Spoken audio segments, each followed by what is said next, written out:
All right.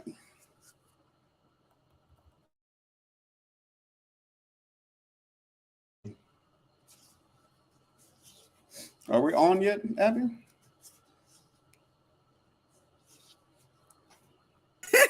Hello, everyone. Hello, Chris. Hey, how you doing, Abby? Look, we both are at a hotel. That Come on. says something about us. Look, that just means we're making moves, we're traveling, we're making it happen, right? Now, where are you at? I'm in Seattle. Okay, so what's in Seattle? Well, business meetings. That's all I Come can on. tell you guys. But we are working up some real good for you guys for the month of October. Good. Where you at? I'm actually in Jackson, Mississippi. Mississippi. I drove 3 hours north. Ooh, how was that? It was good. It was good. Yeah, so I drove up today, and I typically don't drive when I travel. If it's more than like 3 hours, I'm not driving. But I'm going from Jackson to Huntsville to to a couple different places. So I'm excited for the week. Got some good things planned. So both of us got something big going that everybody's going to benefit from here in the future. So I'm Yeah. excited. Chef wants Good to know if stuff. we're live. Yes, we are. We live. We are live. So, so good deal. So, Abby, so let's go ahead into the intro. So, guys, if this is your first time, I want to welcome you to the Red Line, another episode. So, June has been our month to talk about life insurance, right? And so today we have, we may have a special guest to come on the line to help us out, So let's get this show rolling. I'm Christopher Bush, financial advisor. I'm Abby Joseph, your tax strategist. Come on, and welcome to the Red Line, guys. Vic, cue our intro. That's 100.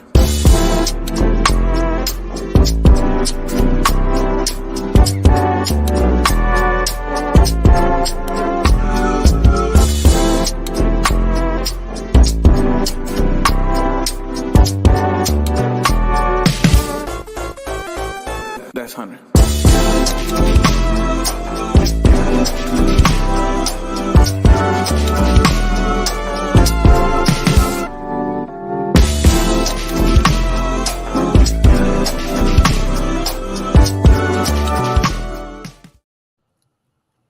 And we're back. Guys, welcome to the Red Lines. We have an amazing show for you guys tonight.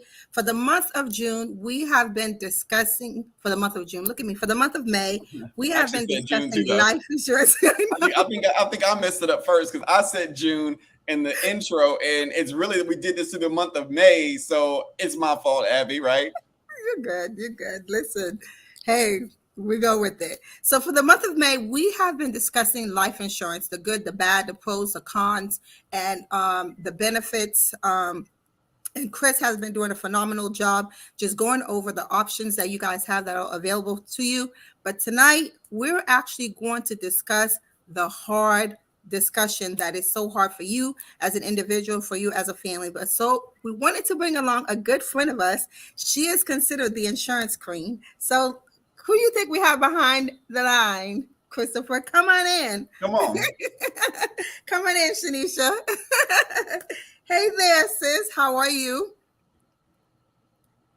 Oh, you on mute. Oh, we gotta unmute her. Can you unmute her?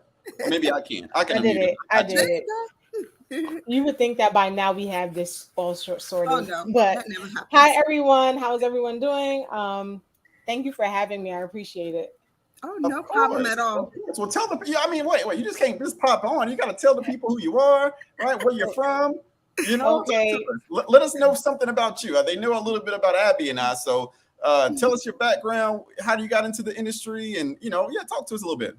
Got you. So first things first, I'm from Brooklyn, New York. You already know Brooklyn, right? There's Brooklyn in the house, right? So that's first and foremost. Second, I am Shanisha Dixon Tyrell. You may know me from Instagram, Shanisha's Changing Lives.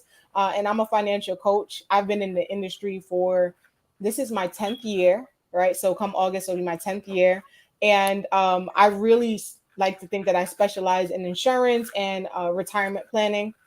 And how I got into the industry is actually a funny story. But I think that what led me overall into the industry was life circumstances, right? That really got me here. So good. Good. That's Yeah. good. So so I mean, that's kind of maybe kind of tips off what we're going to be talking about today. You said some, life circumstances that why you got into the industry. Does that kind of tie into like our show topic that we kind of talked about tonight earlier? Um, yeah, kind of. Yeah, definitely, kind of. So I guess I could say in short, really is just about. I guess I got in here because if you know anything about the financial service industry, what we do know is that it's a 63 trillion-dollar industry, right, and counting. And because it is such a a place to really acquire a lot of money. For me, at the time, I was 23, and I was like, where can I make a lot of money, right?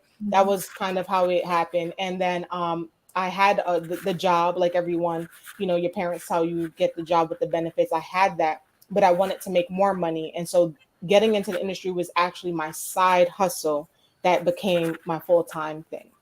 Okay, good deal. Now, what were you just curious? What were you doing before? I was working for the New York State Department of Labor as a unemployment rep. Got you, got you, got you. Awesome, awesome. Well, sure. I mean, that's for me, I always like to hear people's stories, journey, especially going from. And this is probably Abby. One thing we'll touch on. I think that's what's next month's topic about. Yeah. It's just going into okay, how do you jump into the world of entrepreneurship, right? About increasing your income, switching careers. I think that's one of the most powerful things that you can do. Right. Especially if you feel that you're not getting paid what you're worth, and same, just like you, me coming from an engineering background, I wanted to do more. I wanted to make more. I want to have the bigger impact. And when it comes to finances, no matter what somebody's going through, normally finances is going to be some type of topic, right? And Exactly. I always like to tell people, like, I can help people from the cradle to the grave, right? Everything is covered. I got you covered, That's right? it. And that's what you can do in our industry. So awesome. Awesome. Awesome. Well, that's very good. So tonight, guys, what we want to do is we want to make sure that we get your question. We have a question that we want to go over for you guys. Let's actually pull up this question. Now, this question is a long one, so bear with us, okay? It said, Abby and Chris, I would like you all inputs on the best pathway to take a view via the show. I am looking to deplete all monthly expenses, so all that is paid on a monthly basis in the car payment, car insurance, cell phone, so I can prepare to purchase a life insurance policy, one or two rental properties, and then a home. I am a 30-year-old single father of two children who is dating. Okay. I live with my parents and have no living expenses. My take-home pay is for $4,500 per month. My business makes around 500 to 1,000 per month. It was just started and has that amount in it. I have payroll activated, but plan to leave those funds in the account unless needed.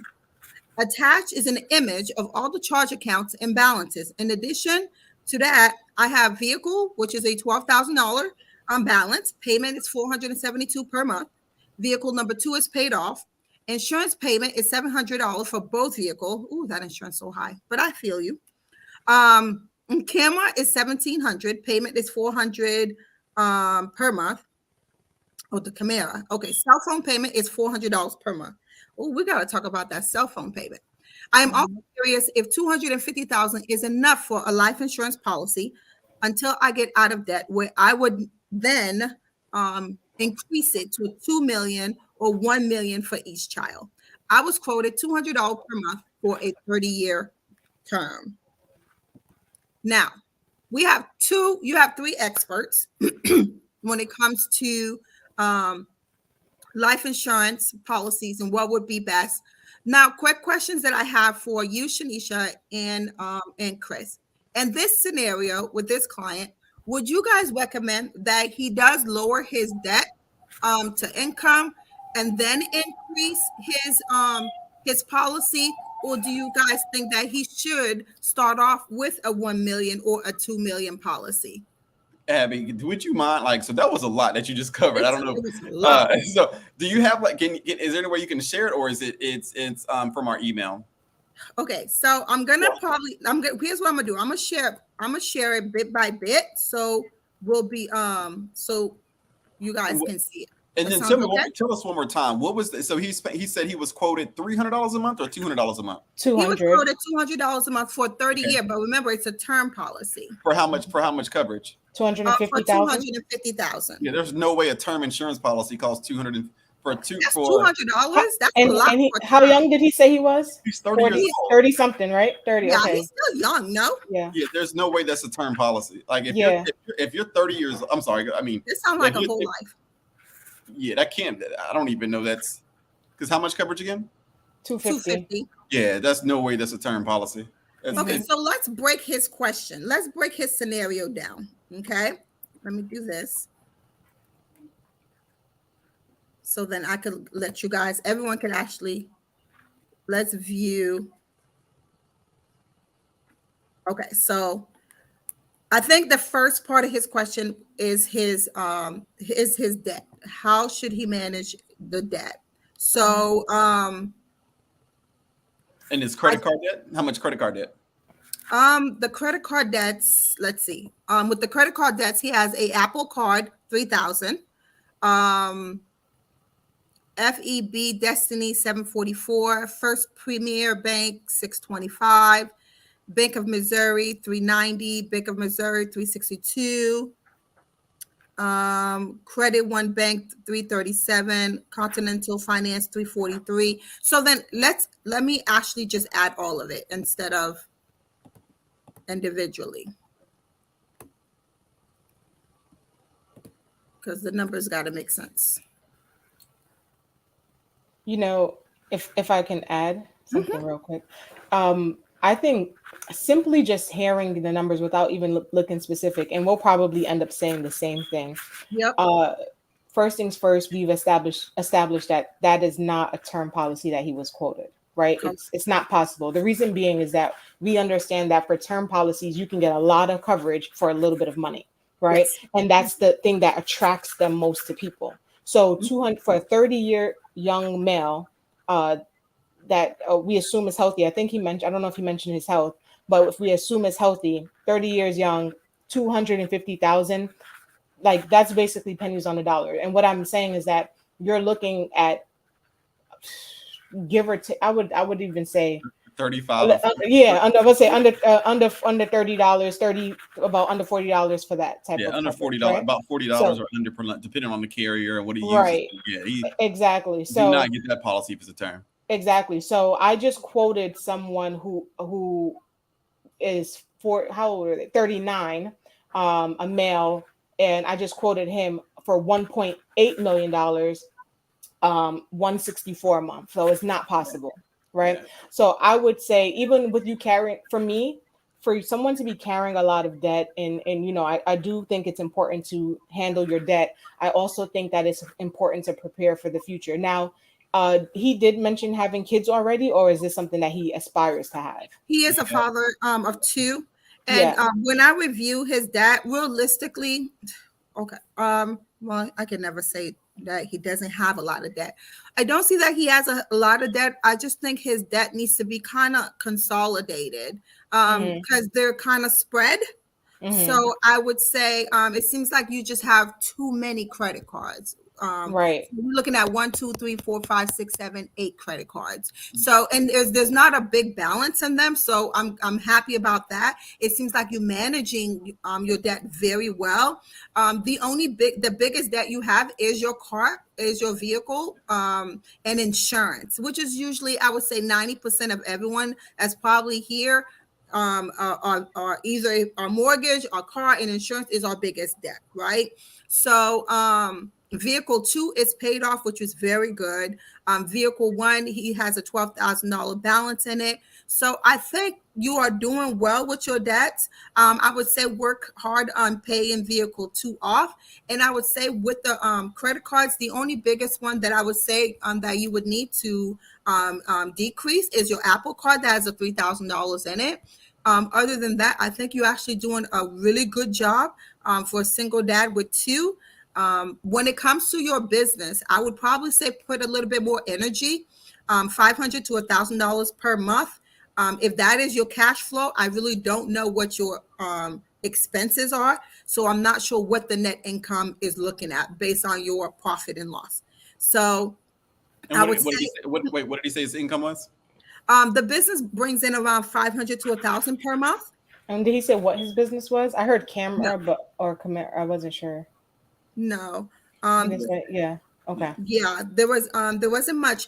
And the only other thing is I don't think the business is making enough for you to be in payroll. The minute you say that you are in payroll, most likely you are functioning under an S corp or you have elected as an S corp. With an S corp, I would say you want to make about, let's see,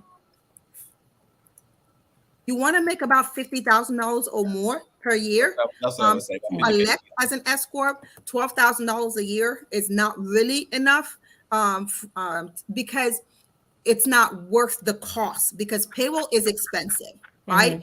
Mm-hmm. Payroll is expensive. So I would say when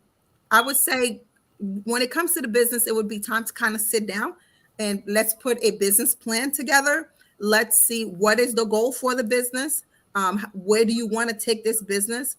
And for your W-2, what is the goal for the W-2 as well too? So I would probably say let's take a look at the business structure, because if you say I have payroll activated and plan to leave those funds in the account, that tells me that you have elected as an S corp. That would just be my advice. Now he did say, Chris and Shanisha, you can tie in here. Now, with him being 30 years old and he has two kids, what policy, if he was sitting in front of you guys' desk, what policy would you guys advise him?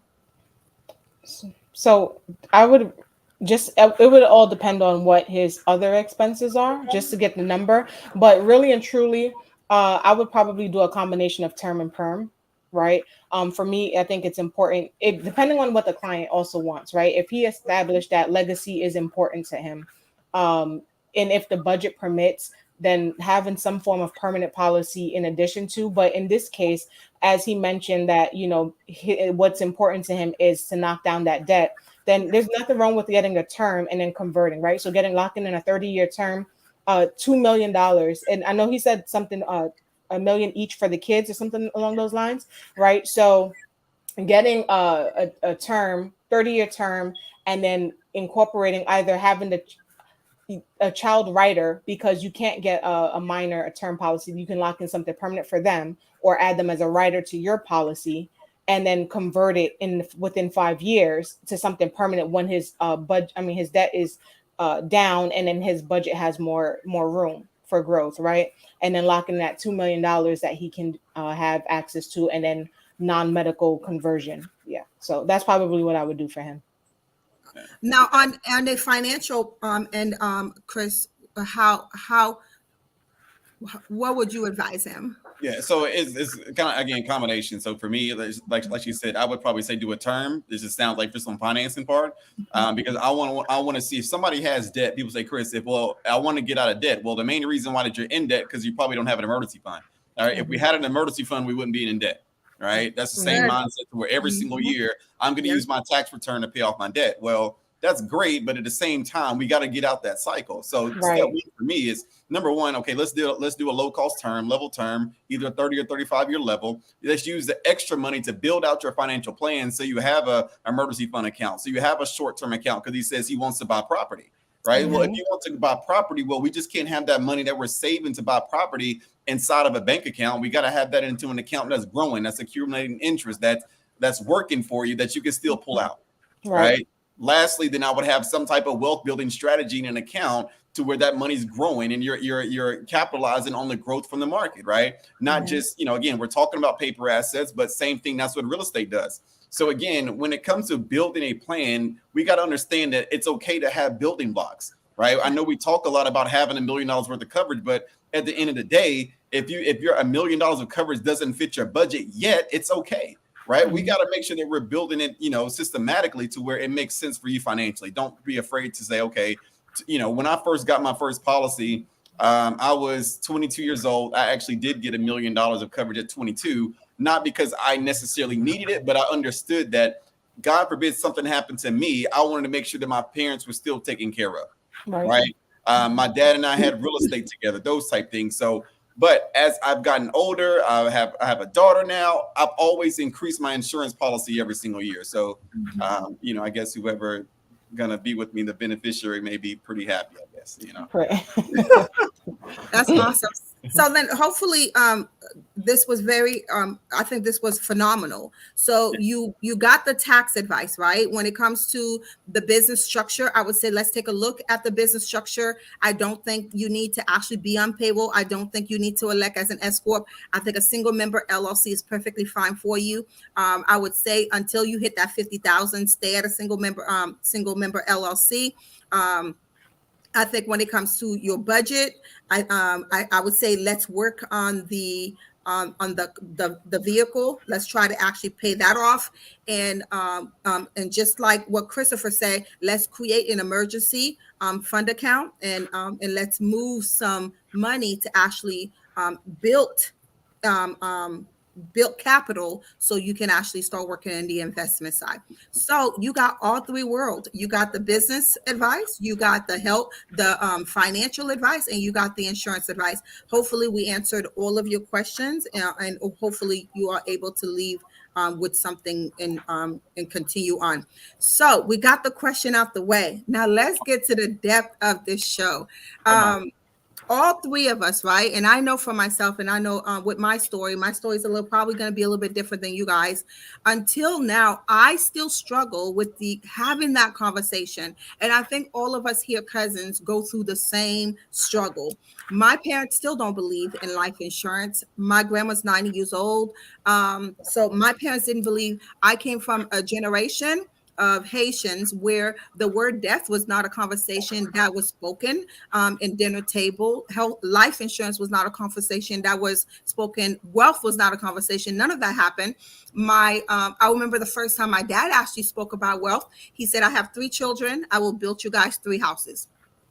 That was health for him. So his understanding, building 3 houses for 3 children, each of us will have a property. Listen, I've done you guys some goods. I left you guys with some assets. So I think the first time the idea of life insurance came up in our conversation, my dad literally cuts it off real quick. He was like, no, I don't trust it. People kill people for it. It's a scam, so he wasn't about it. So, and being the head of the house, if daddy was not about something, then it was something that really was shut down. So now that we are in a different era, right? We're in a different generation. I myself I literally went and obtained my 215, which is life, health, and insurance license. So then I could have been educated. Unlike you guys, I don't sell life insurance, but I took the class, I took the licensing, so I could actually educate myself and I could educate my family. So can you imagine being an agent? Can you imagine having that knowledge and you still can't gain your family? Absolutely. Yep. It's mind-boggling. So then I remember sitting in dinner table with my sister and my brother, and we literally had this conversation. We said, listen, our parents didn't get it, but we got it. So then we have to break that ignorant, whatever it is, we have to break it. And then we have to actually create something new. So having that conversation with my siblings was very refreshing. It was very opening. I was able to kind of say, you know what? I know my sister can't handle this, so my brother gonna handle that. Going over my will with them. And then after having that conversation, taking my daughter to lunch and having that conversation with her. So I think that hard conversation, I know for you cousins, it's not just me. I know a lot of us in our community, in our culture, because culture has a lot to do with it. In our culture, it's hard to have that conversation. So that was my story. So I'm curious to hear, Shanisha, yours, and Christopher, how was that conversation for you guys? Did you want to go next, or? Yeah, I'll go next. So for me, honestly, it was not hard at all, because I learned from my mom, right? Long story short, the reason my mom was an accountant, right? And so when my mom, she came here from the islands, and pretty much the whole mindset of when you're coming from the islands, and I don't know if any of you can resonate with this, is that when you come to America, you set up, you get established, you get your house, you get Yep. your car, right? You raise your children, and you give back to home, right? You do not fall back from that, right? So meaning if you got a house, I should never see you in an apartment again, right? That was the mentality that she came from. And so I remember, I don't know if you all remember Y2K when the world was ending, right? Yeah. Yeah, So the aliens came into town and everything. exactly. Yeah, I So saw it too. They I actually did. remember Y2K very vividly. You know, the world didn't end for everyone except for my mom, right? And what I mean by that is that it didn't end for her literally. It was more so figuratively. You know, my mom, she came from the island, she got a job, worked her way up to get this job, you know, a big corporate job down on Wall Street, and she was making really good money. You know, I remember my mom owning her house and driving a Jaguar, right? And for us during that time, the income she was making was a lot of money. Had it was five of us at the time, and so I remember one day, you know, my mom, I never used to see her. We used to have a nanny take care of us, right? She was actually Haitian. That's why I love me some Haitian food, Abby, right? So yeah, some black rice all day. But she used to take care of us from the morning, talking 7 a.m. down to 9 o'clock at night. That I never saw my mom. I always had the nanny. And then one day, like 3 o'clock, I come home from school and I see my mom. And I don't just see my mom, I see my mom crying. And this is someone I never see crying. I don't know if you see strong Caribbean women, they do not show emotion, right? And so I just knew something was wrong. Come to find out, my mom had lost her job. The reason she lost her job was she was injured on the job. Like they laid out bricks due to construction and didn't have any signage or anything. She fell over it, got hurt. And all she asked for was some time off and workers' comp while she healed. And they fired her. They didn't want to pay her the workers' comp, right? At that moment, I watched her go to like different financial institutions and try to get help. And they said, sorry, we cannot service you. You don't make enough. So I saw my mom sit down at the drawing board at the table, have all her paperwork lined out. She had a life insurance policy on each of our lives, right? So remember, I have five at the time, five siblings. I mean, sorry, four siblings plus me, right? And her policy that she had, and she had all the policies laid out. And I remember her saying, I'm going to take from the cash value and cover this can cover at least 3 years of my mortgage, and we'll be all right. We'll get food from the pantry. So I started eating that government cheese, you know, the cheese that don't melt, right? So we'll get food from the pantry, and as long as we have a roof over our head, right? So I seen her use our cash value policy. So for me, I'm a huge advocate. No one can tell me, one, that life insurance doesn't work in general. Two, no one can't tell me that the cash value portion of it doesn't work. It really just matters about who's your agent, right? Is your agent a strategist? Did your person set you up accordingly? Because a lot of these agents are predators, unfortunately, and they don't do the right thing. And so seeing her be able to use that policy, cash value, to sustain her mortgage, I never see my mom go back to work after that day. She established her own business, took care of of the family, never left, never lost her house. To this day, this house that I'm in right now, we own, and it's because of her life insurance policy. It was able to help her sustain it. And even so much, the policy kept continuing. When I was getting married, I'm like, oh, I could just use this cash value to my husband. We don't got to pay for the wedding; it's covered. And look, boom, I called them. They tell me, oh yeah, sorry, there was just an $8,000 withdrawal. You don't have the money there. So my mom, up until, and she passed away in 2019. Up until her last day, she was utilizing and leveraging her policies that she had on our lives that she owned, and even her own. And when she passed away, we still received a death benefit payout. You understand? So the whole point of that is that I have a different story from other people because my mom she taught me this, right? She showed me that if no bills get paid, the life insurance policy gets paid, right? And that's probably not the best, but the point is you want to make sure that's covered because if anything happens, you're good. Your family's set, right? And that's why when I was thinking about the young man who wrote in, that's important. Like you have two young children, right? They're dependent on you. And yes, definitely you want to get the debt down and everything, but we still want to have that little line of protection, right? That's what's important to us, that little line of protection. And so Now I have other family members that were skeptical up until her passing, right? But it was once my mom was on board, I knew I was good, you know? And so I Yeah, don't have the same story as everyone because of that. yeah. Everybody's that's good. That's a good story. That's good. That's an amazing story. Thank Yeah, you. yeah. I think for me, yeah, my story is probably different. I don't remember me having a conversation about life insurance until I actually got licensed. Right? No, nobody ever talked to me about insurance before. My parents never talked to me about financial literacy in depth. Like my dad, again, he always done real estate, so we've always done that together. But it was about me working the whole time. Right? He never explained the business part of real estate or building wealth. I just knew that I had to go wake up every Friday, Saturday, Sunday morning, whenever to go work, right?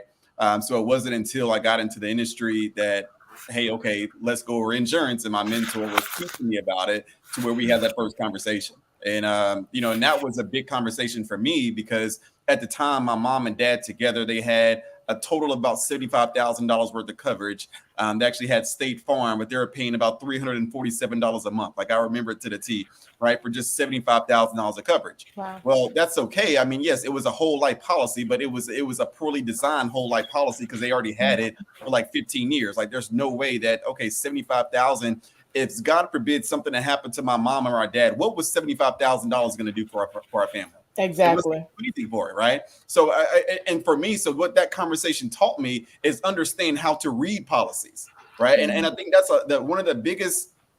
How can I say it? It's one of the downsides of understanding how things work is because you are only getting it from third party information. So until you actually go through a bunch of exercises, you would pretty much never know, Right. right? And my parents never know, and most people never know. So going through that exercise and helping them understand, okay, how to read the cash value tables. Okay, they've been paying for this policy for 15 plus years. They got like then $3,000 in cash value. That's nothing, right? So, but paying $347 a month again, that part made no sense. Right. Right. So that was when we broke it down to understand, okay, what type of policy to have. Let's go ahead and further look at your investment. Let's look, okay, at the time, I think my dad probably had at least 18 rental properties. So if God forbid something happened to my father, right, with 18 rental properties, right, we would kind of, okay, well, people say, Chris, well, you can inherit the rental properties. But again, when somebody passes away, the last thing that you want to think about is how we can sell a property, sell something else to get income. That's Right. Life it. is for income replacement, not just death. Right. Right. So what needs to happen with those 18 properties at the time, right? So we needed to make sure we had enough life insurance coverage, right, to cover that liability. So if he were to pass away, we would be getting the tax-free benefit of the insurance to pay off all the mortgages on the rental property instead of having to sell the asset. See, it's not about Exactly.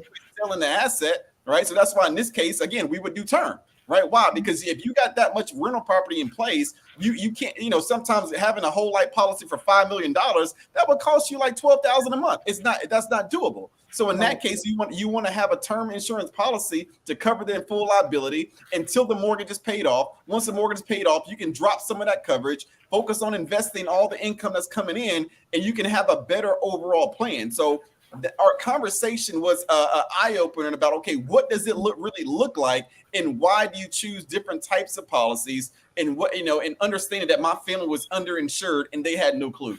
They never looked at it that way. Right. And I think I talked about another episode when my father was in the hospital and he realized again, okay, we got more property now. We still have enough coverage, but we talked about it back then, but he didn't really implement it until he was in the hospital, until he thought, man, could be my last time that I would wake up. And that's when he realized, okay, we really got to up our coverage and really have a solid plan. So that's kind of my story on that.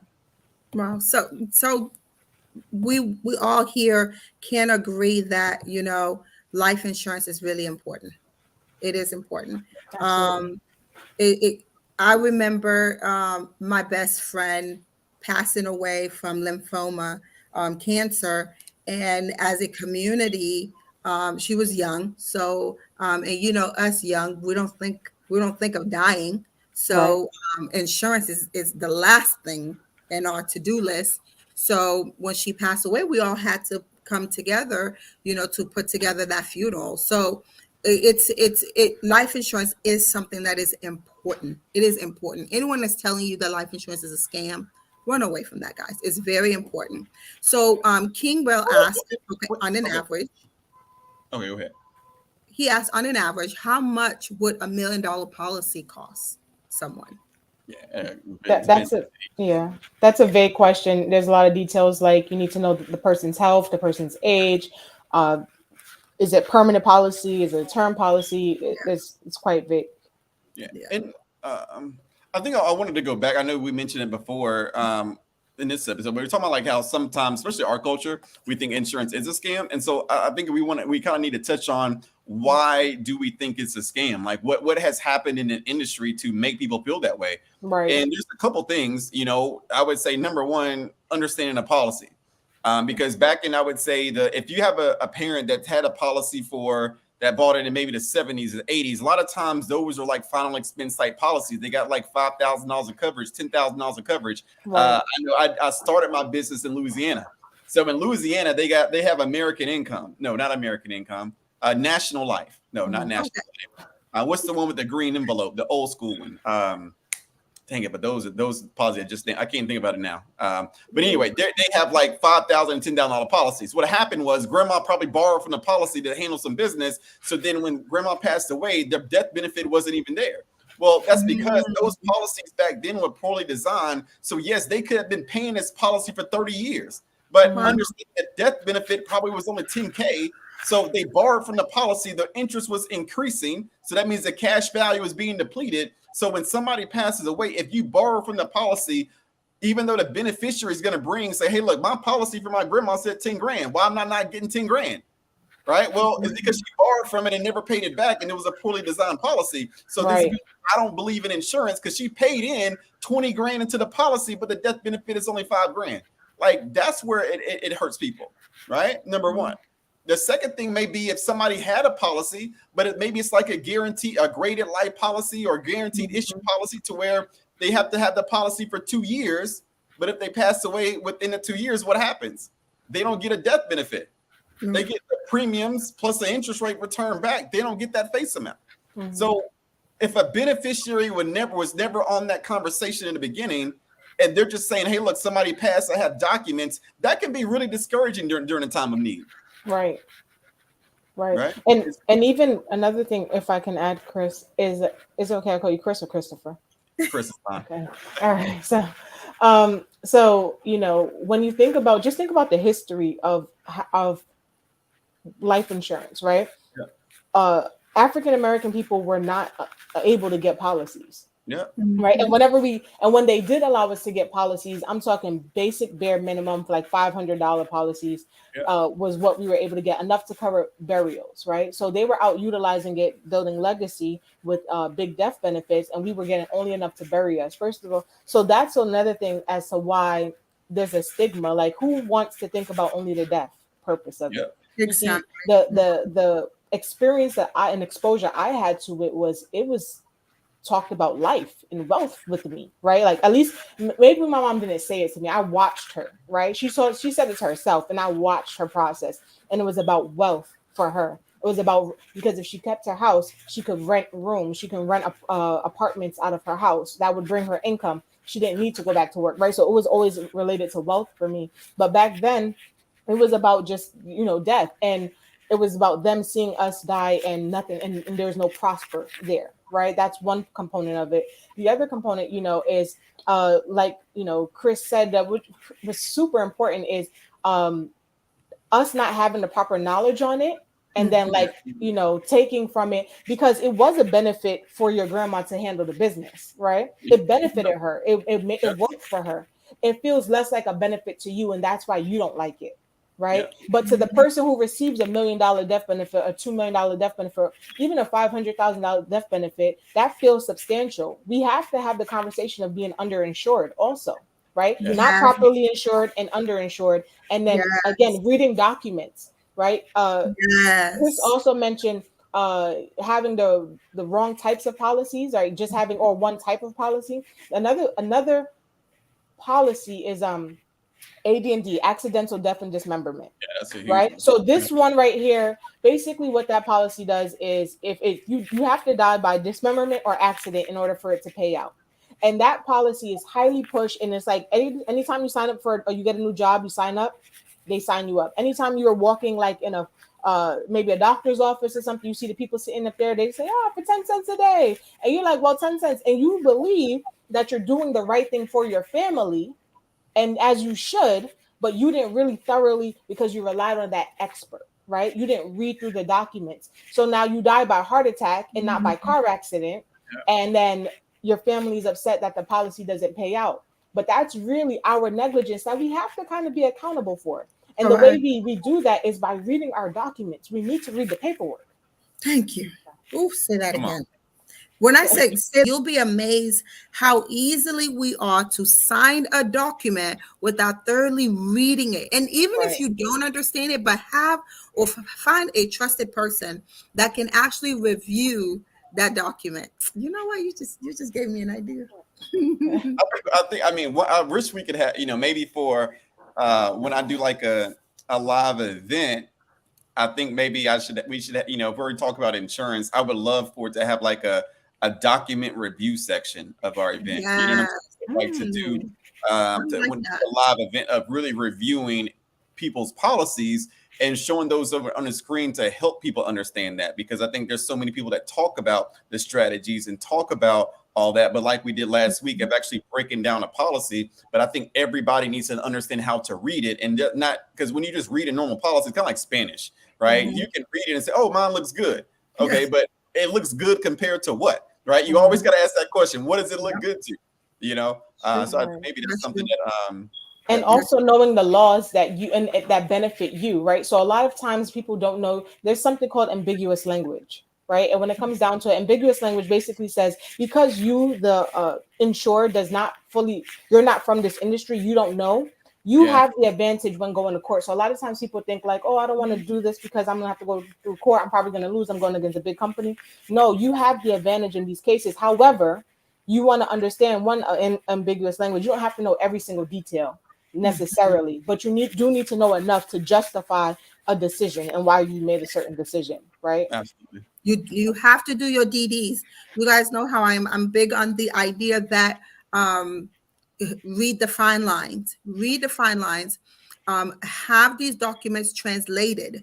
And it's not just in insurance, guys. Even with when I speak to my clients, they'll be so quick to sign some type of agreement without even knowing what it is that you sign. Or Mhm. they'll say, you know what, this accountant completed my tax return and I didn't know that he or she put this number in there. Yeah. I'm like, you have a responsibility. You are held accountable. This is your life. This is your legacy. This is your wealth. This is your money. I have no idea Right. how people don't read documents when it comes to their money. This is your money. So it's so very important that you do your DDs. You have to do your due diligence. And I think one thing that you can also do, if you don't have one thing I always encourage my clients, like, so if I'm reviewing a policy for a client, Mhm. I'll break it down, right? But at the same time, I know somebody's gonna believe their agent over me in the beginning. If especially if it's something, oh, I know my agent did this, my agent said that, my agent. Okay, I understand what your agent said, but I'm telling you what the documents read. So one Right. of the biggest exercises that I want to teach people is don't call your agent. I want you to call the 1-800 number, right? And I want you to ask them if you have a whole life IUL, universal life policy, VUL policy, those type things. You need to ask for enforced illustration, right? And ask them questions like, "Hey, what happens if I borrow from the policy? Hey, Yes. what is my loan interest rate if I were to borrow it? What if I borrow and I don't pay it back? What will happen to the you have to ask those questions again, Yes. not to the agent, not to the person Right. that's to you.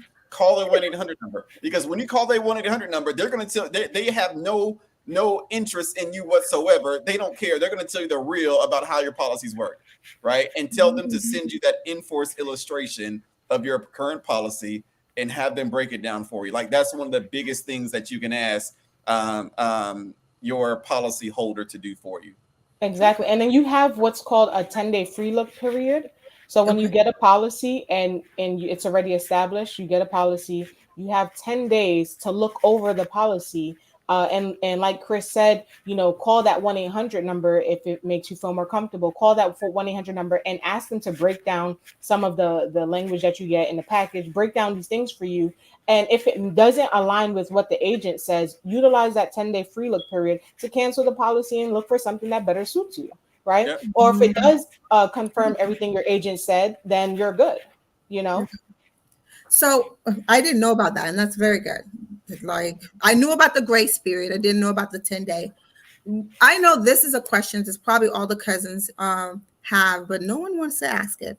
So, and I probably have an idea what you guys are going to answer, but they don't know. So, out of a term life, a UL, which is a universal life, or index universal life, what would you guys say is your favorite policy?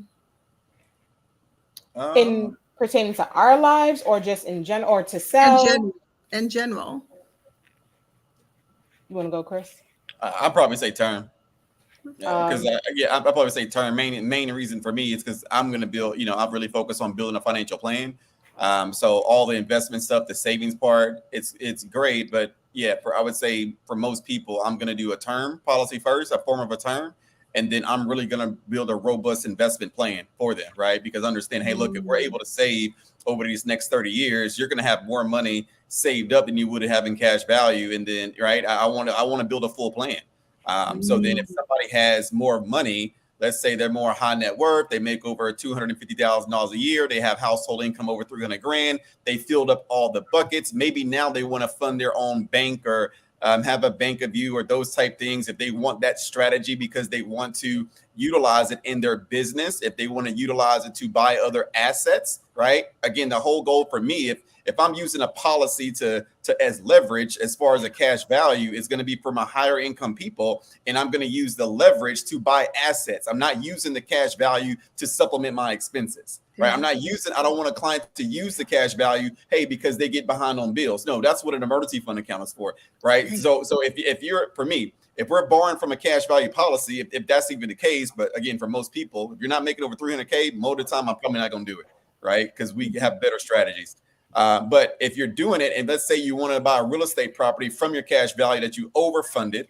Remember, if you want to buy a property with your whole life policy, let's say you need to have a $30,000 down payment. You would have needed to put $30,000 into the policy. All right. I think sometimes people don't understand that. If you want to borrow cash value, you have to put in the money to borrow. It's not like, hey, just because you got a policy that you can just go get the money. No. Right? Because, I want to buy a car with it. Okay, if you put $60,000 in your policy, you can go do that. But for most people, it doesn't make sense, right? But I'm going to get the cash value. I better be getting a higher interest rate than my loan rate, right? If my loan rate on my policy is a 5.25%, the investment that you're using that cash value for should be higher or potentially higher rate of return than you're getting from that. Does that make sense? So I'm big on the plan, not just the product. Right, I'm a plan guy, not a product guy. So when somebody asks me what policy is best, it's kind of hard to answer. It's about the plan, not the product. And insurance is not a everything fits all. Like you got to have a good investment plan to go with all that. So that's right. I'm real big on that. I like that, and the reason why is because we don't want to have all our eggs in one basket, right?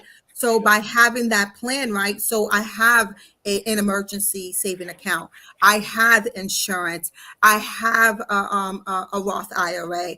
I have a solo 401k. I have an SCP. So then you actually have a wealth package, is right. What exactly. You're saying, Christopher. Okay, exactly. Awesome. Very good. Very good. Shanisha, what is your favorite? So we have not opposing, because we both agree it's the plan and not the product, right? 1,000%, the plan and not the product. And it's important to work with a strategist. That's why I consider myself a strategist. I'm sure Chris considers himself a strategist. You too as well, Abby, obviously, the tax strategist, right? Because it's the strategy that you put in place. Everyone's situation is different. For me, I like permanent policies. Now, whatever permanent policy fits your situation best, that so be it. I like permanent, and the reason why I like permanency is because far too often I see a lot of times, even I can give you the best wealth plan to follow. It's a matter of, are you going to follow it? Because Chris can't do the saving and budgeting and investing for you. He absolutely, no matter how many times, he cannot, right? He can tell you this is what you should do. The same thing I can tell you, this is what you should do. This is what, right? Abby, you can tell them, hey, do this, file before the 15th, and they will not do it, right?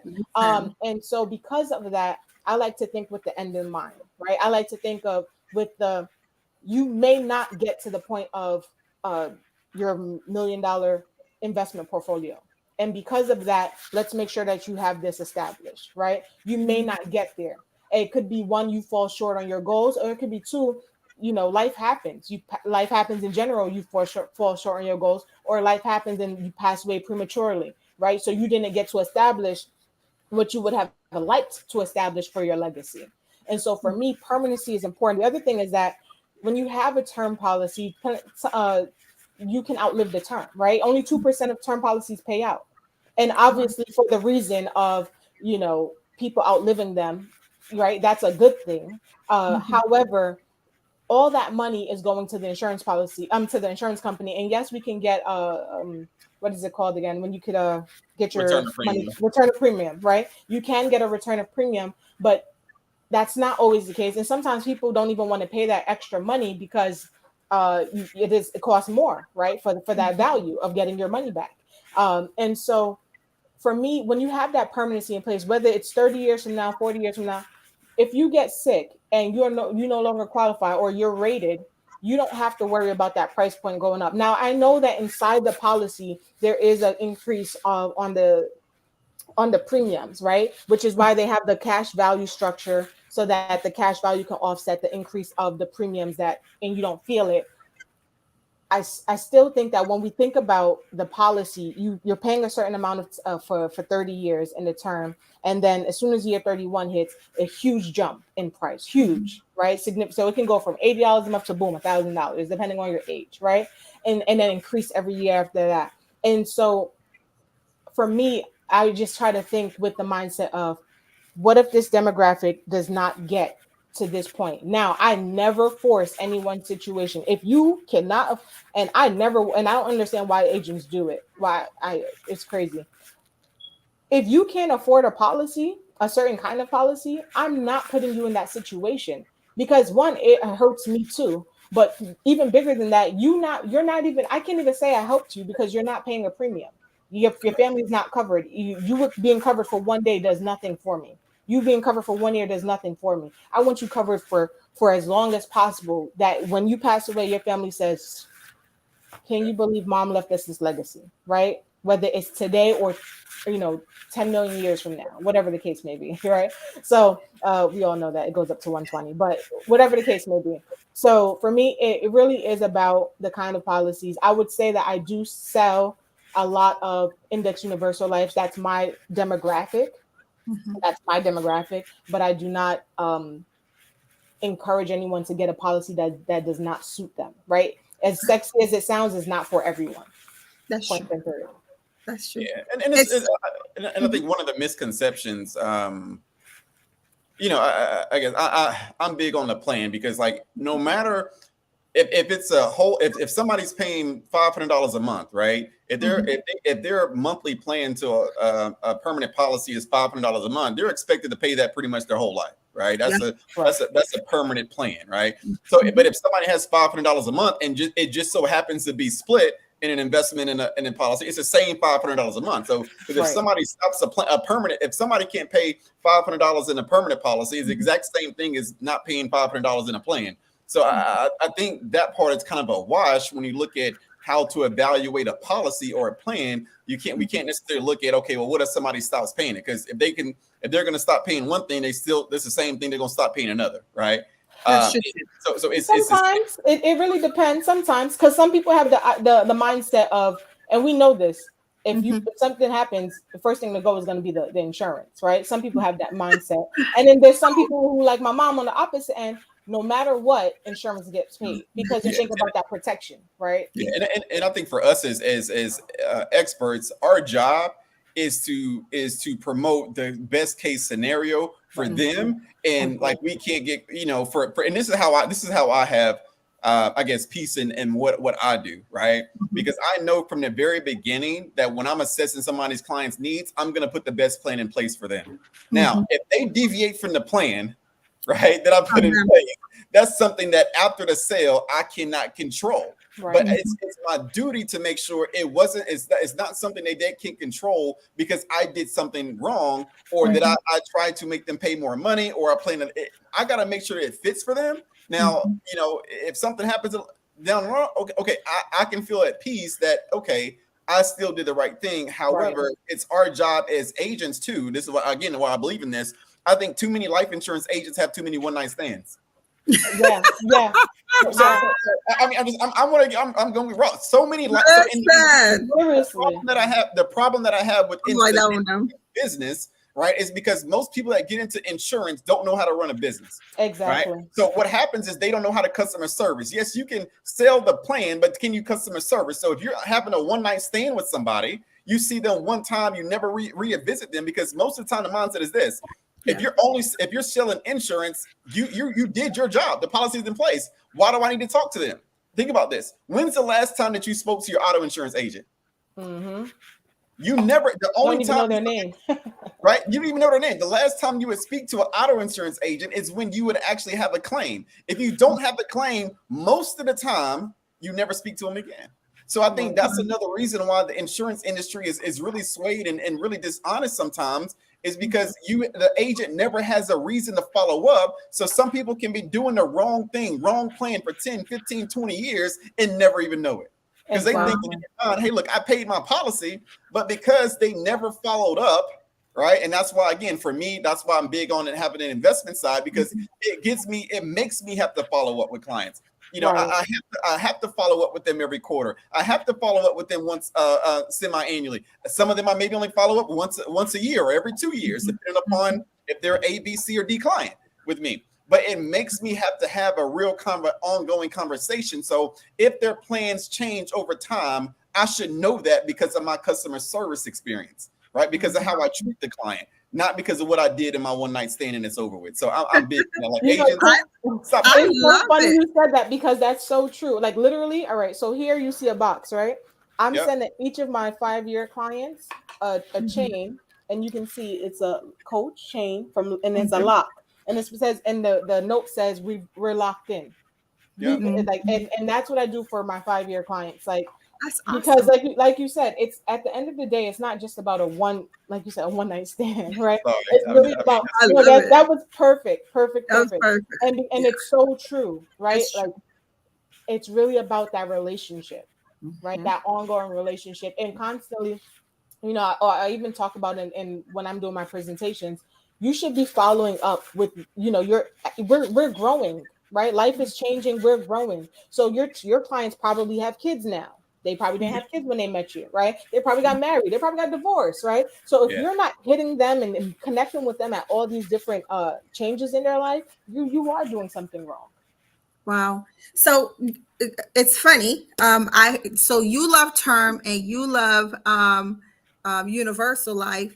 And I remember after finishing insurance school and getting my license, I went and got my policy, and it was an index universal life. So, guys, you guys have it all of it, regardless if you have a term life, regardless if you have a universal life, or regardless if you have an index universal life. The goal is to make sure that your family is well taken care of, that you are well taken care of, that you are creating a wealth, not just for you, but for your family. I know we are hitting on time. I do want to make sure that we do answer this last question, which is, it says, what is the difference between paying for term insurance and just investing a certain amount monthly in VOO consistently for 30 years? Wouldn't it be the death benefit? Realistically, again, it's about the plan. So let's just say she's giving generic numbers, but for me, let's say VOO. If we go to, I wish I could share my screen, but I'm not on the right computer today. So if we look at the historical rate of returns, right? Again, future past performance does not predict future gains. So disclaimer, right? Y'all try to sue me, don't sue me. I'm not telling you to go buy VOO. Okay. We're not going to sue you, Chris. We're Okay, not. but somebody gonna be paid. Chris told me to go buy VOO. I didn't say you to buy that. I'm not telling you to do this. I'm just doing a hypothetical. Okay. Mhm. So if you're doing a plan of buy term and invest the difference, that's what you're saying. If somebody has, my thing is, so if somebody tells me, hey, Chris, I got $500 a month, great. Then I'm probably going to spend, let's say, $200 on insurance. Other $300 is going to be invested. So when you look at VOO, the historical returns, it's I think it's around average rate of return of VOO. It's been over the last 30 years, it's averaged about a 9.8%. This is right. So in the last 30 years, Vanguard S&P 500 VOO fund about 9.8%. Right. So understanding that if somebody has, right, I wish I can show this on the screen. I think I kind of did it on our last episode. Abby, right? Yeah, you did. Yeah, for like 30 years, again, I'm gonna just be conservative and say a 9% rate of return, and we're saying somebody's contributing $300 a month. Okay, so still principal needed. That would be about $510,000. Yeah.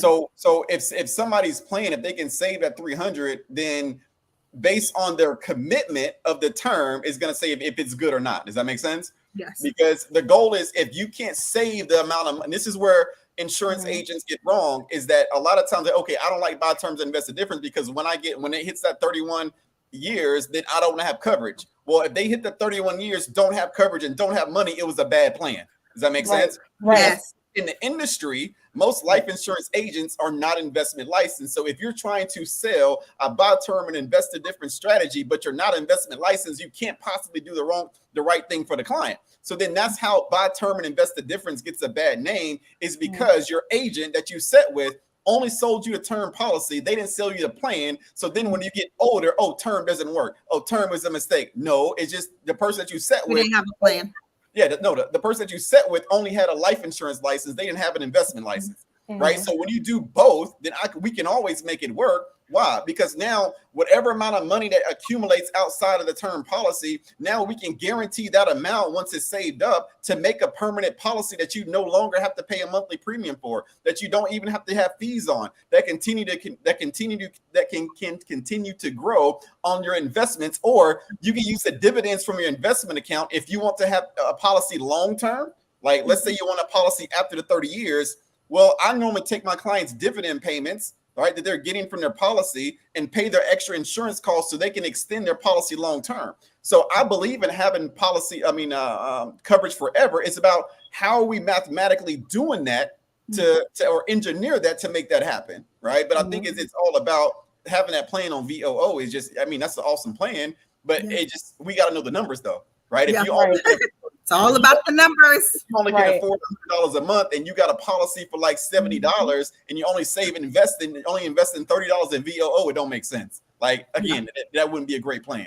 So like that's the part that we're talking about on the strategy. Like you really got to know your numbers, guys. And somebody has to be transparent with the numbers. And the other thing is that you have to think about, well, when it comes down to it, you're assuming you have 30 years. And I think that's the point of protection, right? Just if I read the person's question correct, you're assuming you have 30 years. If the advantage of life insurance is that you can sign up today, die tomorrow. Well, and as long as they receive that premium payment, then you're covered. Whereas you didn't need to have that 30 years, right? And so it's always thinking with that in mind. I'm buying time. Essentially, I'm buying time. That's because with investments we have to accumulate, right? And there's nothing wrong with that. That's the whole point, right? That's what we all do. But it's also that protection that's buying you your time. Both are important, guys. I tell you, this is the best show. Look, you have a financial advisor, you have a tax strategist, you have a life insurance agent. I don't know in the financial world how you could even have it any better than that. Relationship over transaction. That's how I want you guys to end tonight with. It is important to have a relationship with either your agent, your financial advisor, your accountant, relationship over transaction. And both of these individuals are giving you guys a relationship, not a transaction. I hope you guys enjoyed the month of May of life insurance. I hope you guys have these hard conversations with your family, with someone that you love, or someone that is very close to you. Have those conversations with your children before they actually go to college. Have those conversations with your elders, your parents, your grandparents. Even though it is a hard conversation to have, remember, the hardest things are usually the most rewarding ones, because we had the strength to actually have that conversation. Shanisha, thank you so much for joining us tonight. Chris, phenomenal as always. Listen, guys, thank you so much, cousins, for showing out tonight. We will see you guys next month. Just to give you guys a little tweak of what's going to happen next month, we are going to talk about entrepreneurship. So if you were thinking about opening that business, or or you running a business and you having a hard time with it, next month, get ready. We're going to have a phenomenal show for you guys. Chris, will you end for us? Give us what do Mark be doing benedictions? I don't have a benediction today, right? I just want everybody to understand that this money stuff is something that we have to learn, we have to go through, and sometimes, unfortunately, you got to go through trial and error, right? You may not get it perfect in the beginning, right? You may have had a bad experience before, but one thing I want you to understand is that don't let that bad experience deter you from where you need to go and move forward, right? I really want to encourage everybody to get to knowledge, speak to your experts, to get the answers that you need, so you can have a better financial life. And the more and more that you guys get educated, the more and more that you guys can feel confident and have a wonderful, future for you and your family. So, guys, I appreciate your time. I'm Christopher Bush. I'm Abby Joseph. And I'm Shanisha Dixon Tyrell. And this is another episode of The Red Line. We'll see you guys next week. See you guys. Bye. I'm hungry.